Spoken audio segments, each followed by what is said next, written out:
And good Wednesday morning, and welcome back to GBN Live. I'm Todd Cartner, your host, and we have a great show scheduled for you today. We want to thank our sponsor, Grand Strand Law Group. You can reach them online at 843-492-5422, or you can reach them online at grandstrandlawgroup.com.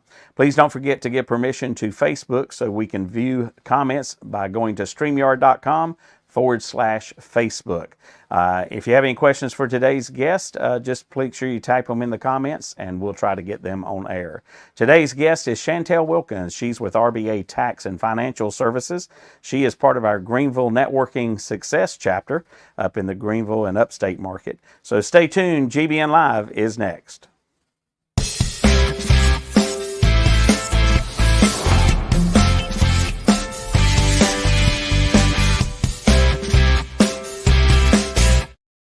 All right, guys, welcome back to GBN Live. We have with us Shantell Wilkins. She's with RBA Tax and Financial Services up in our upstate market. How you doing today, Shantell? I'm good. How are you? I am good. Staying busy as always, and I'm sure you're ready for a vacation after this tax season. Absolutely. Finally made it through tax season. That was a huge accomplishment. And yes, we are looking forward to taking some time off. Well, you don't get much because the business taxes is just right around the corner too now, right? Absolutely. So basically, everyone has pretty much put in a lot of extensions this year because we do want to make sure we have everything we need and that we're not rushed to get any tax returns done so that we don't make any mistakes. So we are finishing them up. So they will have until September to file if they're on extension. So. Oh, that's good. Well, we'll talk some more about that in a minute because I have an issue that I wanted to discuss with you. But before we get started, tell us about yourself, where you're from and that kind of stuff, your family. Absolutely. So again, my name is Shantell Wilkins. I'm originally from Columbus, Georgia. My parents moved here to South Carolina when I was 5. So this is pretty much my second home. I've been married for 11 and a half years to an amazing God-fearing man named Joshua. And then I have 4 beautiful children, 4 girls. I didn't know that. So there's never a dull moment in the house. No. My oldest is actually in the Air Force. She's actually serving time in Turkey right now. And then I have an 18-year-old that will be going to the military this summer.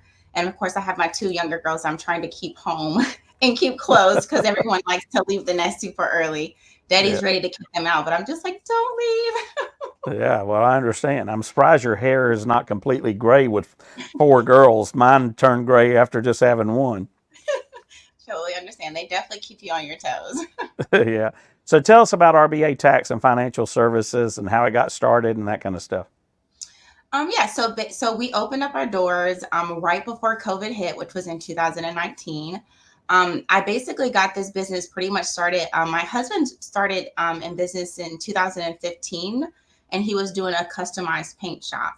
And of course, you know that most of the time when we start our small businesses, it's family owned and it's ran by us. And so the wife is always the one that kind of gets stuck with the books and the taxes and all of the extra things while our husbands are doing what they absolutely love and what they do best. So that's pretty much how I kind of learned. And then as I started doing it for him, I started offering the services to my family members. My dad also owned the HVAC company. So I was assisting him with his books and taxes. And then he was telling his friends, and then people just started coming to me. So I was doing it on the side. And then in 2019, my husband was like, nope, you're fixing to do this full time. I believe in you. Purchased an office for me. And he was like, you got this. So RBA Tax was pretty much born, and we've been thriving ever since.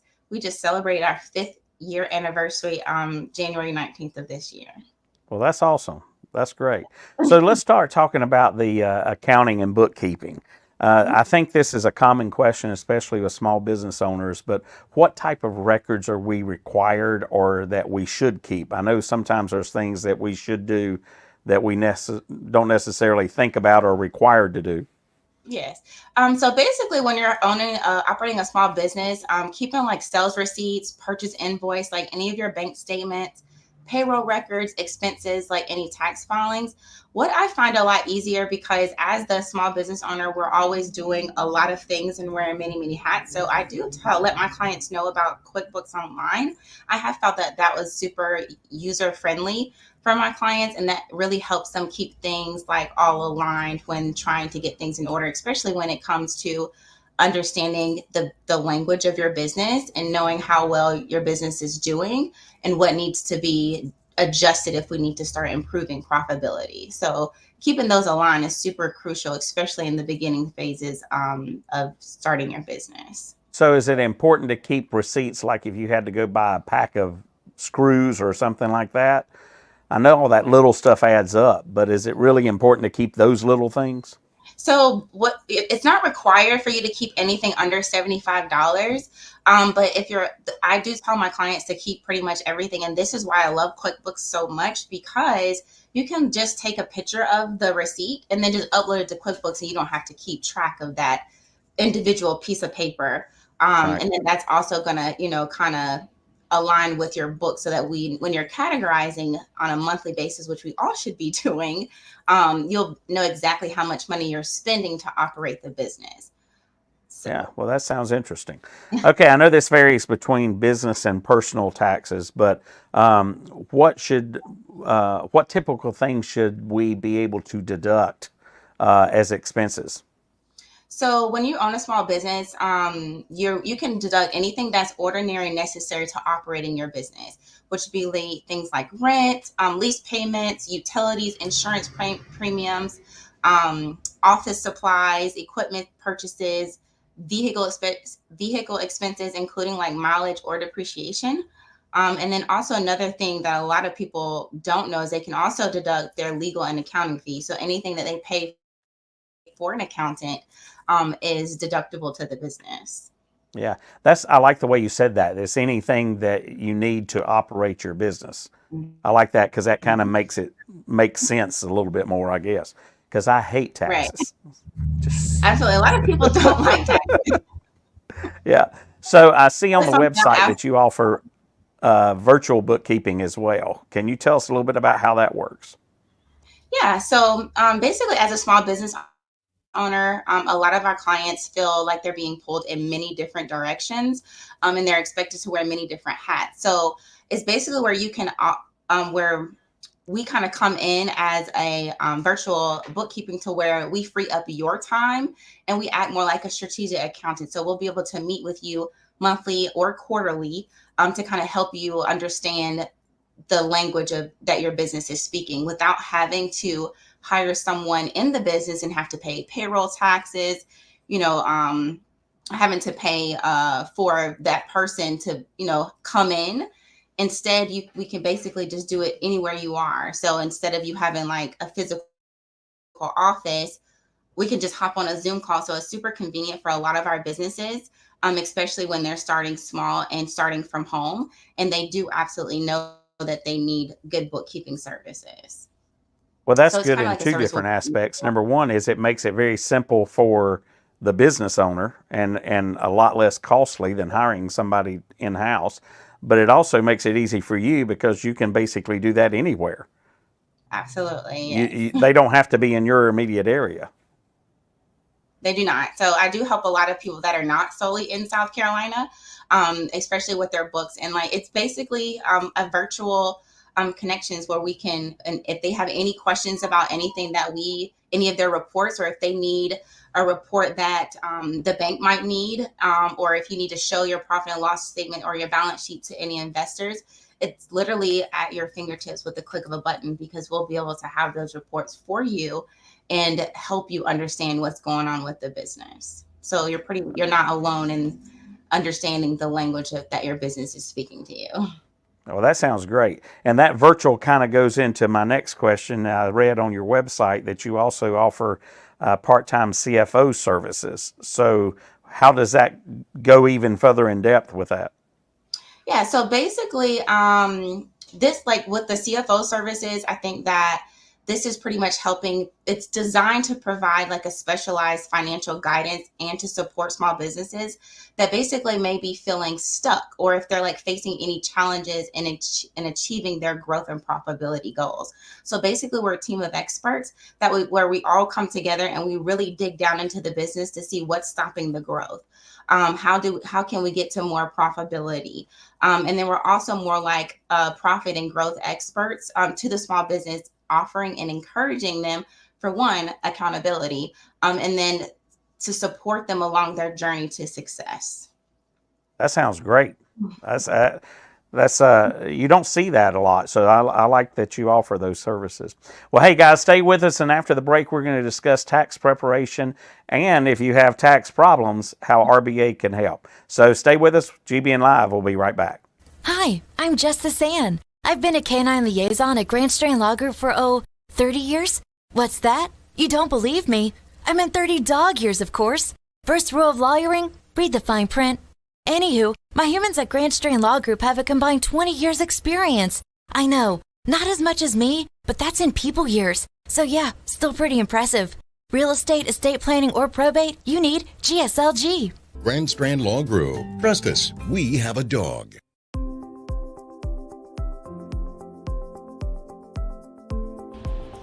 Great Business Networking grew out of the idea that by creating lasting friendships within the community, we can make the community even better. I was looking to network with professionals and to be able to refer my clients to somebody that I trust.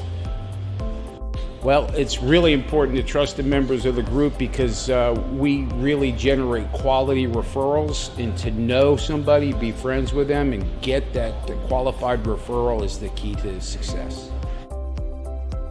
It is networking, but it doesn't feel like networking, and that is important to me. I come to the meetings, I have fun, I make great connections, and I help grow my business.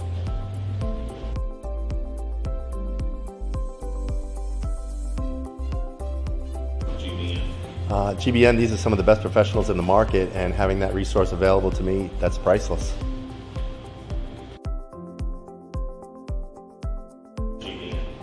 Well, GBN is a network of business professionals that build long-lasting friendships that will not only grow my business, will grow yours as well. That's what referral marketing is all about. GBN really is the most important marketing for your business. Check us out today.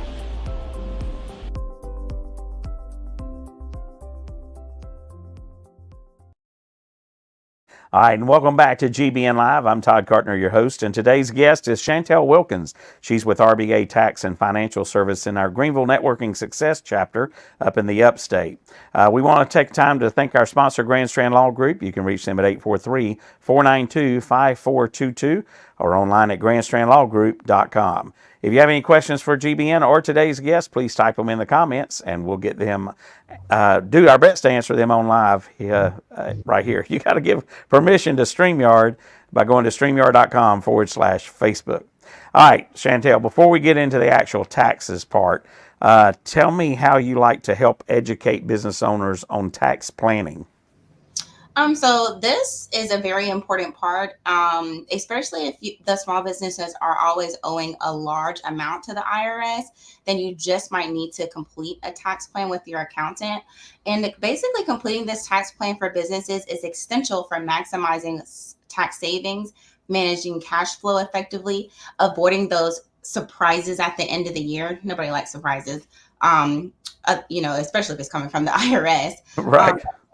Enhancing like decision making, staying compliant, maximizing financial efficiency, and basically just planning for the future. So basically, when this happens, I'm explaining this and taking out all of the accounting and the tax jargon, and then explaining it to our business owners in a language that they understand.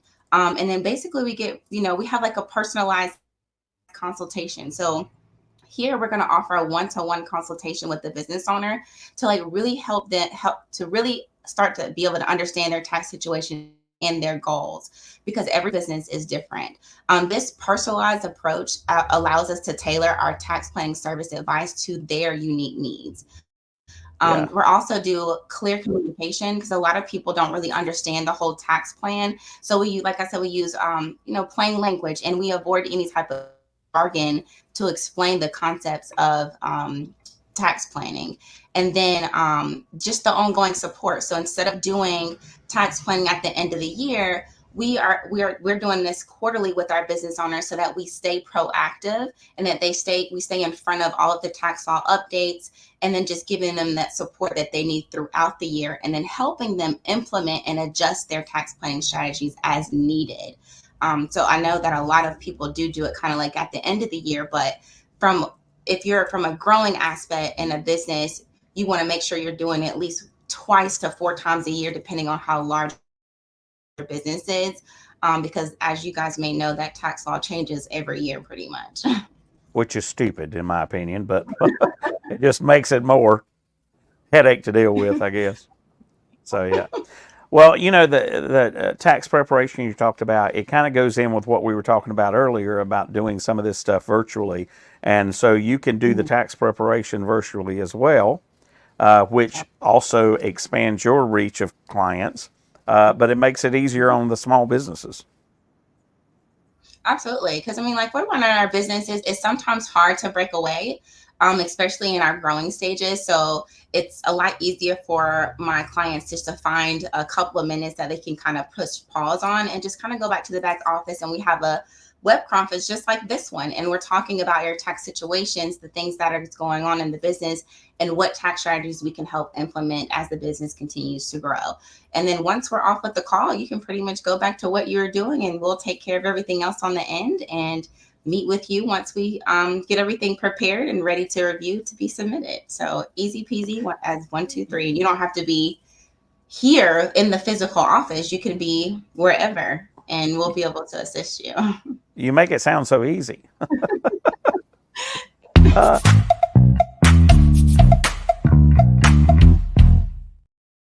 All right, it's time for rapid fire. That's what that was. So this is basically how we get to know you a little bit better, and so we just have a couple questions for you. Number one is, what was your first job? My first job, I worked at. I was working in my stepdad's business, helping him with some of the books.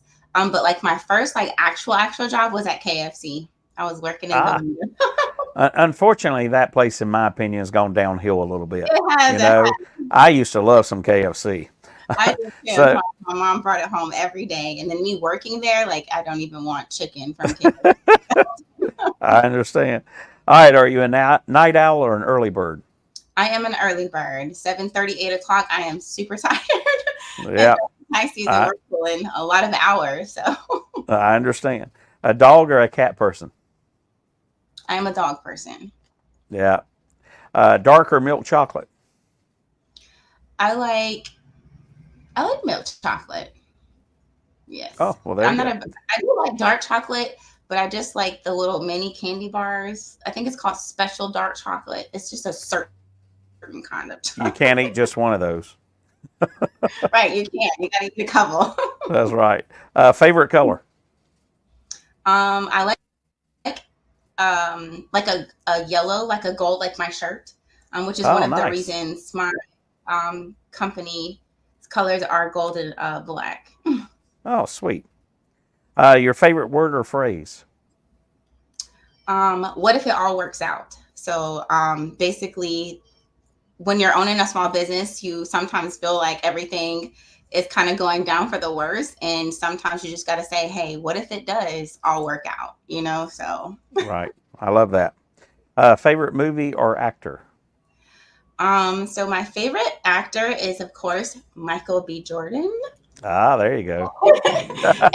Wait, somebody's off screen there that's laughing at you. That's my husband. So I find him very, very attractive, and I love some Michael B. Jordan. So every time he's in a movie, he's like, "Oh, your favorite actor is in there." I was like, "I definitely need to watch that." I like it. Favorite song or artist? So my favorite artist is actually King Joshua, and he is my husband. He is an R&B music artist. And one of his favorite songs that I love that he sings is "I Want You." So we need to get him on the show then. Yes, yes. Just a couple of songs. There you go. Favorite vacation spot? My favorite vacation spot, I think that, well, I went to the Virgin Islands, I want to say 2 years ago. And that was absolutely gorgeous. So I absolutely love that place. Oh, awesome. And your favorite mobile app? Is there something you use daily or anything like that? Well, I use the QuickBooks app a lot Oh, there you go. on my phone. So that's something that I use every single day. I would have to say that is my favorite because it's super easy to keep things for my business in order. Well, there you go. Well, there you go, guys. We get to know Shantell a little bit better. Okay, I'm going to shift gears here, and we all know that the IRS has an advantage if you are in our tax trouble, and they can back you in the corner pretty easily. So how can RBA help us if we get into that kind of situation? So the first thing is, of course, contact us because you definitely don't want to face the IRS by yourself. We have a team of experts that's been doing this for years.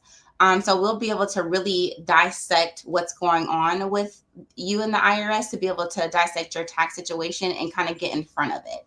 And then we can negotiate with the IRS on your behalf to resolve like any tax disputes, back tax filing, and implement any tax relief strategies for you guys. So basically, it's kind of like we're helping you achieve a peace of mind. So if you get a notice from the IRS, the best thing to do is to contact RBA Tax and Financial Services. Send that letter over, and we'll take care of it from here.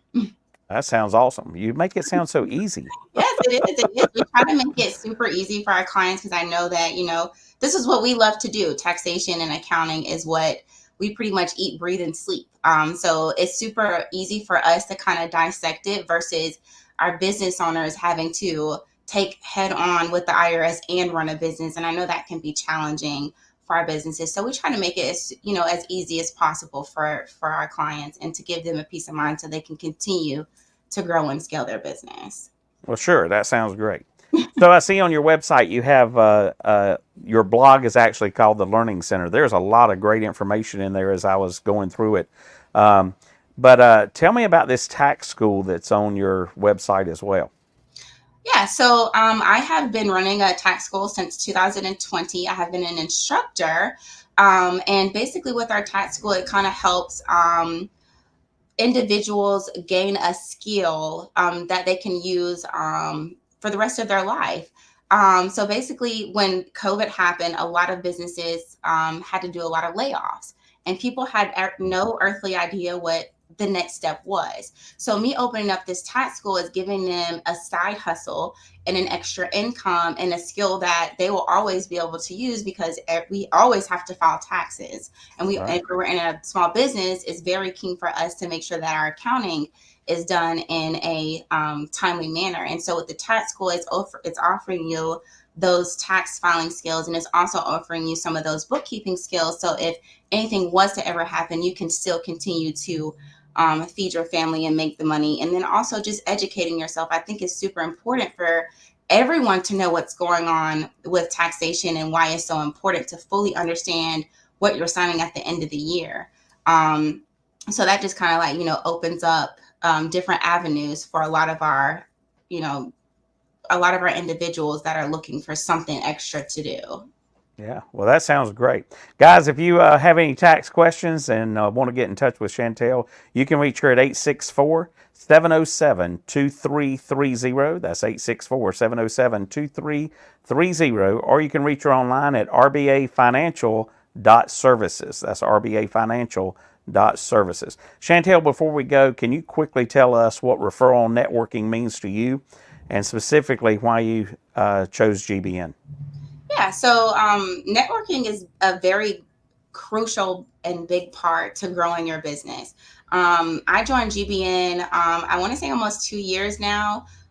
With this business, I would tell you that in the beginning, I did struggle with growing my business because as an accountant, we're more of introverts. Like I like to be behind the scene and not in front of the scene. But with GBN, it has taught me so many things, and just to letting me know that I'm not in business by myself, that I actually do have other business owners that care about my business and want to referral my business just like their own. And it just has done wonders for my business. And I'm so grateful for being able to be a part of this networking group. So if anyone is not part of a networking group, it is definitely a good thing to do and to be a part of, to really learn new skills and then different ways to be able to grow your business, and then to also build a great relationship with other business owners. Thanks so much. You couldn't have said it, or I couldn't have said it better myself. I truly believe that. So, well, Shantell, thanks for joining us today, and thank you guys for watching. And remember, if it's Wednesday, it's GBN Live. Stay tuned. After the break, we'll meet Richard Terzo with Neighborhood Loans. We'll be right back.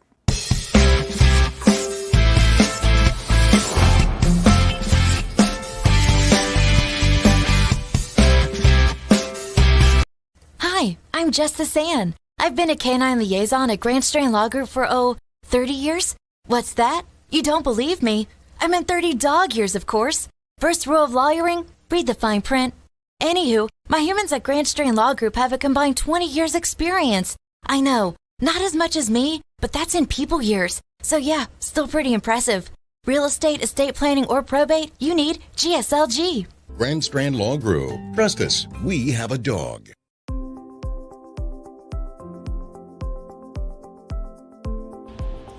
Great Business Networking grew out of the idea that by creating lasting friendships within the community, we can make the community even better.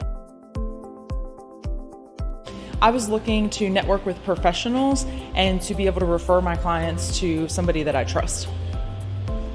Well, it's really important to trust the members of the group because we really generate quality referrals, and to know somebody, be friends with them, and get that qualified referral is the key to success. It is networking, but it doesn't feel like networking, and that is important to me. I come to the meetings, I have fun, I make great connections, and I help grow my business.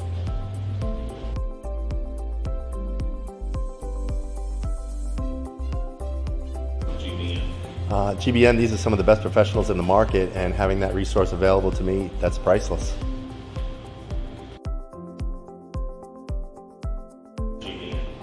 Well, GBN is a network of business professionals that build long-lasting friendships that will not only grow my business, will grow yours as well. That's what referral marketing is all about. GBN really is the most important marketing for your business. Check us out today.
And welcome back to GBN Live. I'm Todd Cartner, your host. And today's guest, we're going to have Richard Terzo, who is with Neighborhood Loans. And he is a mortgage lender that we're going to talk about some mortgage information here. We want to thank our sponsor, Grand Strand Law Group. You can reach them at 843-492-5422. They have offices in Myrtle Beach and North Myrtle Beach. You can visit them at grandstrandlawgroup.com. Don't forget to give permission to Facebook so we can view your comments by going to streamyard.com/Facebook. And if you have any questions for today's guests, just type them in the comment section and we'll be glad to try to answer them on air. Again, today's guest is Richard Terzo with Neighborhood Loans. He's part of our Grand Strand North chapter. So stay tuned. GBN Live is next.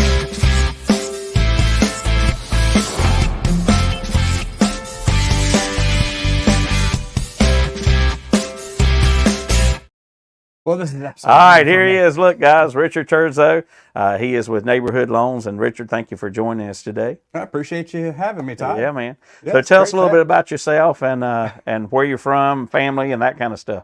Well, actually, my family goes back a couple hundred years here in the Myrtle Beach area. Oh, wow. But everybody says, Terzo. Terzo's not an Horry County name. It's definitely not. It's more on my mom's side. My dad was in the Air Force back when the Air Force Base was here. That says it. Yeah, exactly. So, yeah, Italian, New York name, but Horry County, born and bred. Yeah, wow. Well, I was talking to somebody the other day, and they were talking about some of the cool things that used to be on the Air Force Base, and some of the things right outside the Air Force Base that have closed down since that they missed. And so, yeah, I love taking my dad there. He's like, "Oh, the movie theater that used to be the hospital." That's right. I don't remember what the hospital building's still there, I believe. I don't remember what it is now, but my brother was actually born on the base. Oh, really? Yeah. Wow. Yeah. Well, that's cool. So tell us about Neighborhood Loans, the organization or the company, and how long have they been in business and stuff? Well, Neighborhood Loans has been around since 2009. It's fairly new, a little over a year here in the Myrtle Beach market, but it's got a lot of advantages over other companies. I've been in 12 years in the mortgage business here and worked for a handful of companies. Neighborhood is the first time where I really haven't felt like I've been on an island. I've got a great support staff. There's, I think, 7 of us loan officers here locally. And where most companies, you'll have one loan officer here in town. They've got an assistant that's in Atlanta. Their processor is in Virginia. Underwriter works from home. Right. They're scattered all over the place. Here we've got, regional director or ops manager or processors. Everybody's right here locally. Oh. And it's the first company I've worked for where we actually have a weekly meeting where ops and sales all gets together. We talk about what's going on in the market, how we can improve things, what everybody's seeing, sharing ideas and things that we're learning. So we, have people to bounce, ideas and things off of, and we're all learning. I mean, when we get together on Wednesday mornings, you've probably got a collective of over 200 to 300 years of experience in that room. Right. Sharing ideas about the mortgage industry. So that's pretty cool because, the one thing I hate about dealing with people out of town is you call them, they don't answer. You email them, they don't get back to you for a couple of days. You can literally say, "Hey, Sarah." And when clients come, clients don't know what they don't know. Right. And, they want to know what the interest rate is and how much money they got to put down. And a lot of times, that could actually get somebody in trouble. So us being in the same room, even loan officers might not know what they don't know if they're not around the other loan officers and in those groups and in those areas where they're learning. And so, you might get in a situation where, a client comes to you and you tell them, "Sorry, you can't get a loan." And they, "Oh, you're the professional. I can't get a loan." They don't buy a house. But when I've got 7 loan officers and all this experience and, people that have been in the business for 30 years in that room, and they're all high producing loan officers, right. I can present those cases to them and, they might have ideas or, know of a program that I don't know of. And, we might be able to help somebody who otherwise had thought they weren't able to buy a house. Right. Or they specialize in something like VA loans or something like that. Yeah, we have one loan officer that specializes in just all of our non-QM products. So things like condo-tels and DSCR loans, bank statement loans. So whenever we get them, because those are a little different, they go through broker channels and they're not underwritten most of the time in-house. So, they take a little bit of special skill set. And instead of us trying to learn everything and 50 different brokers and what they have to offer, we have one person that specializes in that we can go to that will take care of our clients. Yeah, that's awesome. Yeah. So one of the things as a realtor myself that I tell my clients is the first thing they have to do is speak to a lender. And I know why that's important because they need to make sure that they can afford the house they're looking at. But why do you think that's important for a client to do? Well, being able to make sure you can afford it and get into it is definitely key. And that is huge. But I've actually had people that are pleasantly surprised by what their payments look like and the offers that we have, and have been able to actually go out and buy more house and actually get to the next level. I've had people that, thought they would have to do it one way to get into a house. And by us coming up with another plan up front, we were able to save them thousands of dollars and having to go through the process multiple times because they didn't know we offered things like recasting and stuff that they didn't have to go get an equity line to get a down payment. We'll figure it out, and we can come up with another solution for them. And then there's always those people that especially when you get into self-employed people that think they could purchase and don't realize that sometimes there's things that they've done on their taxes, like your previous guest might have been able to help them out with, that are preventing them. They don't understand. CPAs and mortgage underwriters look at it two different ways. CPAs want to get your income as low as possible to avoid those taxes, whereas underwriters want to see as much as income as possible. Right. And it can conflict sometimes when you're getting into buying a house. Right. Yeah, that is. So one of the things that you're going to do is either give them a pre-qualification or a pre-approval. Can you tell us a little difference in there? Because there is a huge difference. And I think that a lot of the viewers don't understand that. So yeah, and that's another thing Neighborhood does a little bit differently. When somebody's looking at buying a house here, most listing agents, most sellers are going to require at minimum a pre-qualification letter. That pre-qualification letter basically just says you talk to a loan officer. Loan officer thinks that you can get this loan for X amount of dollars. Maybe you filled out a loan application and you're good to go there. However, we take it a step further. Our pre-qualification, pre-approval letter actually spells out I think 5 different categories of are you pre-qualified? Did you just talk to a loan officer? Are you pre-qualified? Did you fill out a loan application? Or did you supply all of your documents and get to that first level of pre-approval where I've reviewed your documents and said that, yeah, everything I see looks good?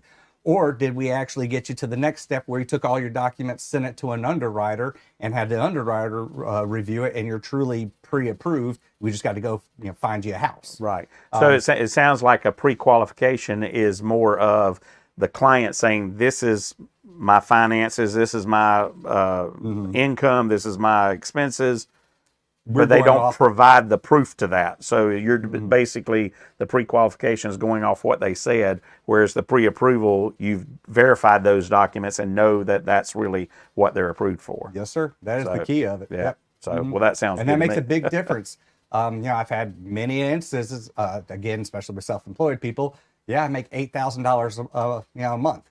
Your gross might be $8,000 a month. What you're telling the IRS you actually made was $2,000 a month. Right, exactly. That's a big difference. Exactly, you're right. So, so let's talk about these loans that are out there, because we've seen a lot of changes in them.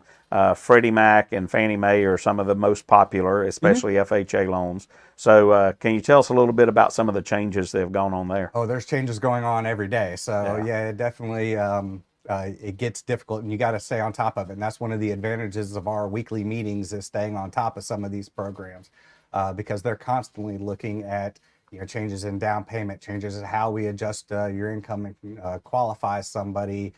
One of the biggest things that just came out this week is on your real estate side, that I'm sure you're aware of, and everything going on with the buyer side commission and thankfully we got a little guidance here this week on if going forward, once those changes take effect on the real estate side, we will not have to count the seller paying the buyer side commission as a seller credit, which is beneficial, because they do have limits on how much a seller and an interested third party can pay towards a buyer getting into a property. And if now all of a sudden you had to take a 3% real estate commission and count that towards it, a lot of buyers that needed the extra help to cover some of the closing costs wouldn't be able to afford it. Right. This eliminates that problem, and so hopefully, going forward, we're not seeing any changes on that. Right. There are going to be a lot of questions. There's going to be a lot of education on both sides of the buyer and the seller. So that's going to be interesting. So the real estate market's been crazy this year already, as we both know. There's prices haven't come down. Interest rates keep going up a little bit. I hear they're going to go up again possibly next week, or maybe even this week. They've been going up past few days. Yeah. So,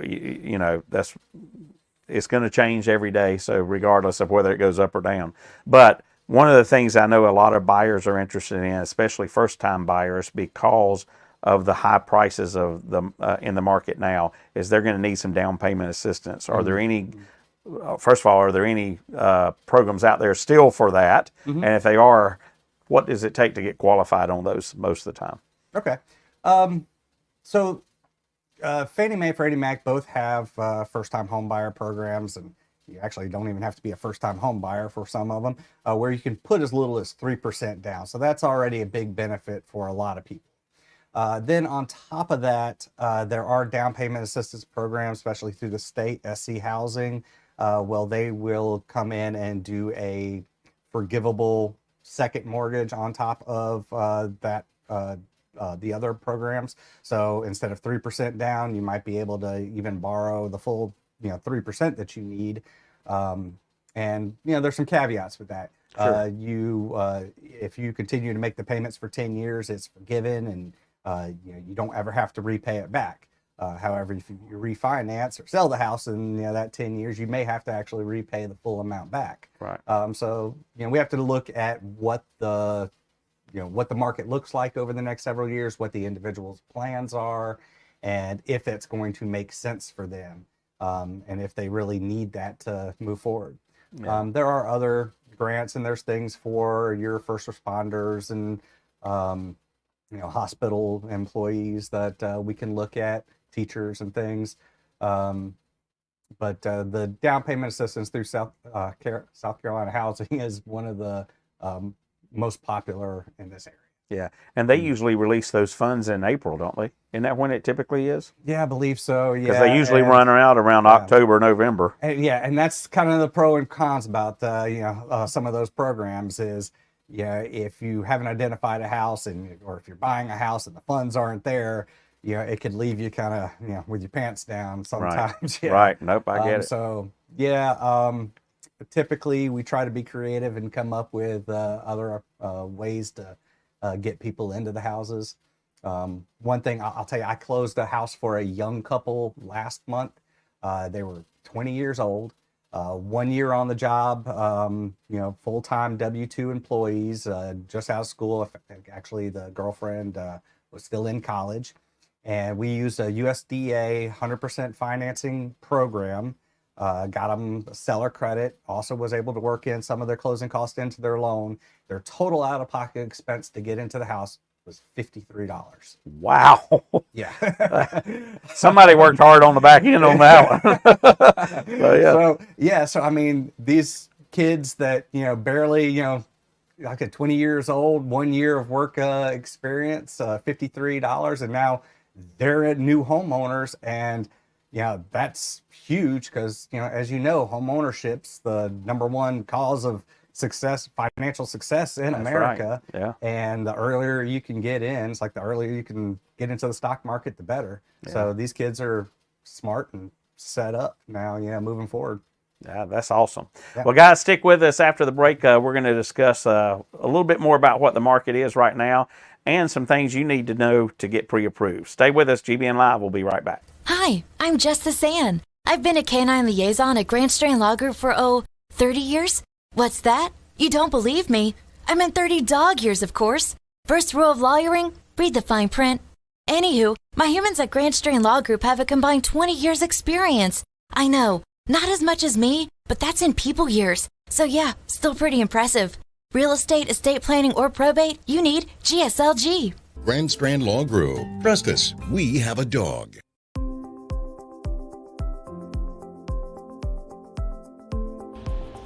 Great Business Networking grew out of the idea that by creating lasting friendships within the community, we can make the community even better. I was looking to network with professionals and to be able to refer my clients to somebody that I trust.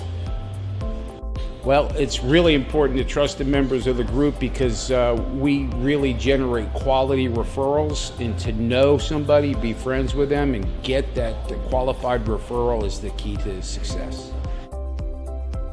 It is networking, but it doesn't feel like networking, and that is important to me.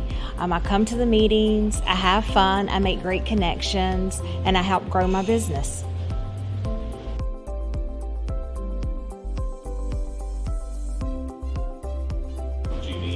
GBN, these are some of the best professionals in the market, and having that resource available to me, that's priceless.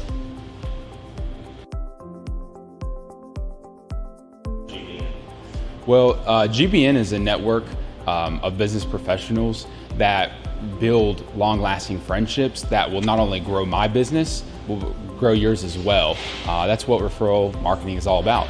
GBN really is the most important marketing for your business. Check us out today.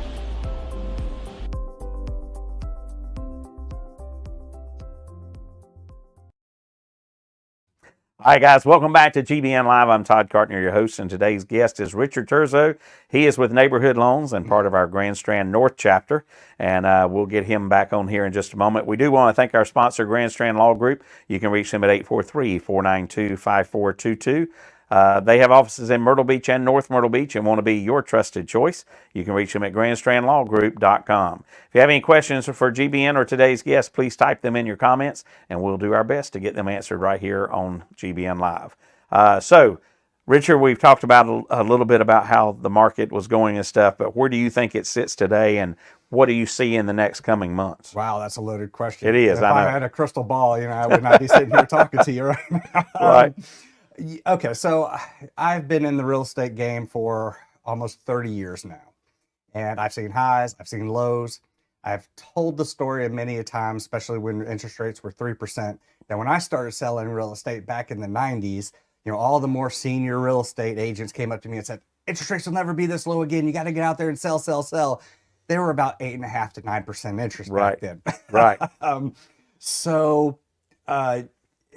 Interest rates right now at 7%, I don't think, are historically as bad as people feel. The last 15 years, people have been spoiled. Right. They've had 3%, and they think that's the norm. And truly, 6-7% is much more in line with the norm over the last 60 years. The real estate market as a whole is doing really well because, if you look at all the recessions that we've had in the last 60 years, outside of the housing market crash in 2007, real estate recessions have always been huge for the real estate market. And real estate market's always boomed for a couple of reasons. Middle class has always gotten a discount on the houses, plus interest rates typically drop during recessions, and that spawns a little bit more activity in the real estate market. So we've really seen when the economy is not doing so well, the housing market does well. The problem is right now the economy is kind of suffering from psychosis. They really doesn't know which way it's going, and some people are really feeling the pressure of inflation, and yet all the numbers you look at as far as unemployment, which you can take with a grain of salt, and some of the other numbers that the Fed looks at have been pumped up and kind of artificial by all the money that has been pumped into the economy, to where it looks like we're good on paper, but a lot of people are feeling the pressure. And so you don't really know which way the economy is going to go going forward. It seems like, yes, we've had some really good news in the past week. Yes, inflation's up, which is not necessarily good for the economy, but retail sales, are good. Productivity is up. And so it looks like we may hit the soft landing. We may not. It's hard to say where we're going to be in 6 months from now. Overall, we were anticipating rates coming down. But even in the last month, we've seen a reversal by the Fed, and a lot of, saying, heck, we may, actually even see rates go higher in the next year. So yeah, it's tricky to say where we're going to be in the next 6 months. I think on the real estate side, housing prices are going to continue to go up. I don't see us getting a break on the housing market side, just because of the inventory issues, supply and demand. There are still a lot of people out there that need homes. You could probably attest to the amount of homes you're selling nowadays are probably a lot more new construction than resales. And part of that problem is, again, with the interest rates, people are sitting on 3%, they're not selling those houses. Best case, they're turning them into rentals and going off and buying a new construction house. So yeah, really hard to say where the market is going. The real estate market, though, is going to continue to go up. Prices are going to continue to climb no matter what happens to rates. So there's never been a better time to buy than now. There never is. So, and we'll say that a week from now as well. But yeah. one of the things that I look at too is resales are their pricing is based on new sale pricing, and a national builder is not going to sell a home in phase 2 that's the same floor plan and same features. They're not going to sell it in phase 2 cheaper than they did in phase 1. It's just not going to happen. How would you justify that? So they're going to continue to climb like that. One thing that concerns me is that typically in an election year, not getting political, doesn't matter what side of the aisle you're on, but typically in an election year, the interest rates do start coming down around this time, and we haven't seen that. So that is a little bit concerning to me. Well, it's a little bit, again, back to that psychosis where you've got the administration pumping a lot of money into the market to help the people, but it's adding fuel to the fire, and the Fed's trying to fight, the inflation. The only tool they have is higher interest rates. Right. But, the money going into the market doesn't really fix the problems that's causing the inflation. And they probably need to go back and focus on what's actually causing all these prices to go up, and address that. Yeah. But I don't know if that's going to change in the next 6 months. I doubt it. Yeah. When they make a change, it usually takes a year for it to take place anyway. Exactly. So let's talk about fixed rate and adjustable rate mortgages. And there are times where one is better than the other. So can you go into that part a little bit? Sure. And you know what? A lot of people that haven't been in the real estate game, pre-housing market crash in 07 probably have no experience with adjustable rate mortgages. Interest rates 3%. They didn't exist for a long time. You didn't need them. And I have to say, I was one of the culprits that contributed to the housing market crash when I was 22, got my real estate license, and went out and got my interest-only 100% loan, with a adjustable rate mortgage. That was the culprit at the time that caused the housing market crash. They've changed a lot. Back then, if you didn't qualify, for the fixed rate mortgage, you could go with an adjustable rate mortgage, qualify for the house, and get in. Nowadays, you still have to qualify at the fixed rate in order to even look at an adjustable rate mortgage. So it's a lot safer for the banks now to give an adjustable rate mortgage. So the adjustable rate mortgages, traditionally they run a little bit less, a little bit more risk involved. And again, it depends on the client's long-term plans. There's usually an introductory period, 3, 5, 7 years, where the rate's fixed. If somebody's coming into the market knowing they're going to sell their house in 5 years, then, okay, great. Let's go with the adjustable rate, get you a lower rate. You're locked in for 5 years anyway before it adjusts. You're okay. Right. But you never know what life throws at you. And, if somebody locked in at an adjustable rate 5 years ago, and now they're, in a market where they can't move, something happened, then now their interest rate's going to start climbing, and that's how you get in trouble, with the foreclosures. Luckily, again, with the new laws, hopefully they've been qualified to be able to still pay for the higher interest rate and be a little bit safer than in the past. But there are plenty of situations out there where, the adjustable rate's going to save somebody a little bit, money on the front end. We just have to take it on a case-by-case basis. Does the risk outweigh the reward? Right. And you don't see a lot of loans out there these days that have the big balloon payment at the end. Those typically don't exist for people on primary homes. Right. I mean, there's some investment portfolio products and things out there that you'll see it, but not so much anymore. So one of the first things that people do when they contact a lender and you're getting them pre-qualified and pre-approved is looking at their credit. Mm-hmm. And I think that a lot of people don't realize how important that is. And just by increasing your credit score by 20, 30 points can make a huge difference on the interest rate and on the type of loan that you can get. Yeah. So can you talk a little bit about what programs you have that could help someone that is having a little bit of issues with a credit, or even they may have a 700 credit score, but getting them to 720 makes a huge difference. I've had that in many cases. I've had people that were right there at that $7.19, and if I could get them to $7.20, it's a $50 a month savings. And I've got the tools that I can look at people's credit, and yeah, if it's something simple like paying down a credit card or just cleaning something up, I can give them a little guidance on that. They can make that adjust. We can get their score adjusted with what's called a rapid rescore in a matter of a few days, and now I can save them $50 a month, going forward. I've had cases where I've even had doctors that their credit score suffered a little bit, and it wasn't because of anything bad. They just weren't using their credit. And I've had a couple cases where people just needed to go out and put $50 on a credit card, and their score actually went up tremendously. And people don't understand this. I had one lady. Nobody understands credit scores. So you're right. I had one lady had a Neiman Marcus card, and I said, "Yeah, just go buy a shirt, and your score will go up 50 points." She's like, "I think I'm going to need you to write a letter to my husband saying I need to go use my credit card." But it's kind of crazy how some of that works sometimes. But then, most cases are people on the other end of the spectrum that are, right there teetering on either getting approved or going from like an FHA loan to a conventional loan.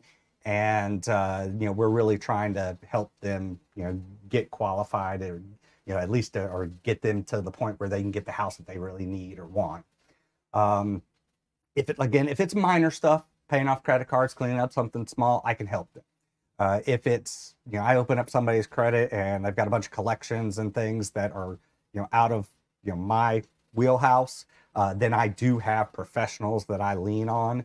And I've had people that have gone from scores of the mid 500s to in the mid 700s in a matter of 4 months. And have gone from not even being able to qualify to going to a conventional loan with a good credit score.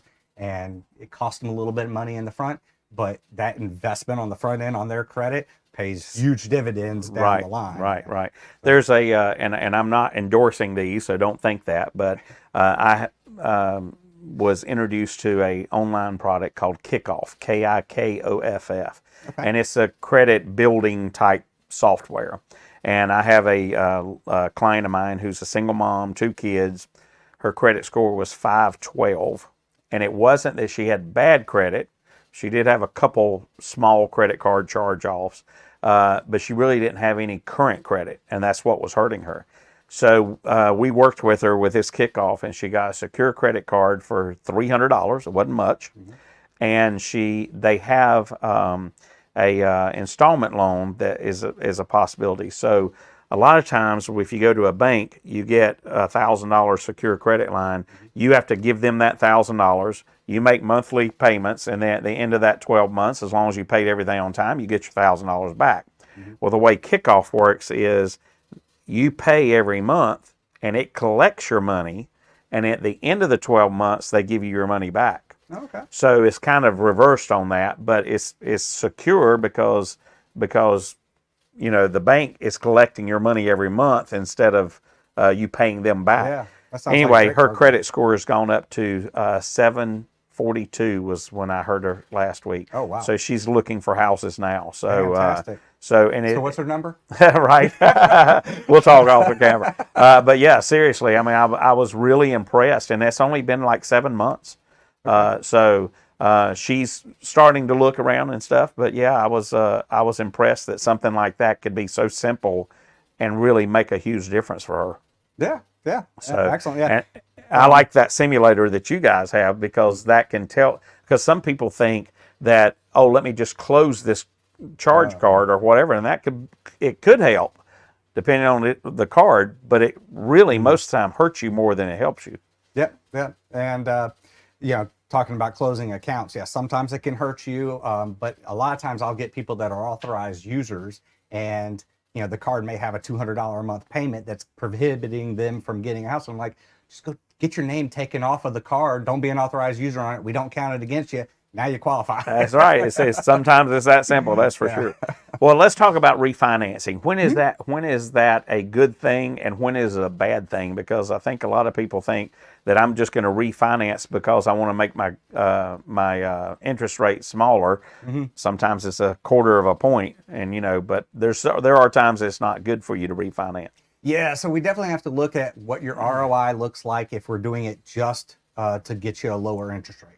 And I've had people that have had $80,000 loans, and they're sitting on like a 6.5% interest rate, and we can get them maybe at the time 3.5% interest rate, but it didn't make sense, because on an $80,000 loan, it might only save them $20 a month, and it's going to take them 10 years to recoup the cost of refinancing. Right. So we really have to look at that, and other people that you got a $500,000 loan, a 0.5%.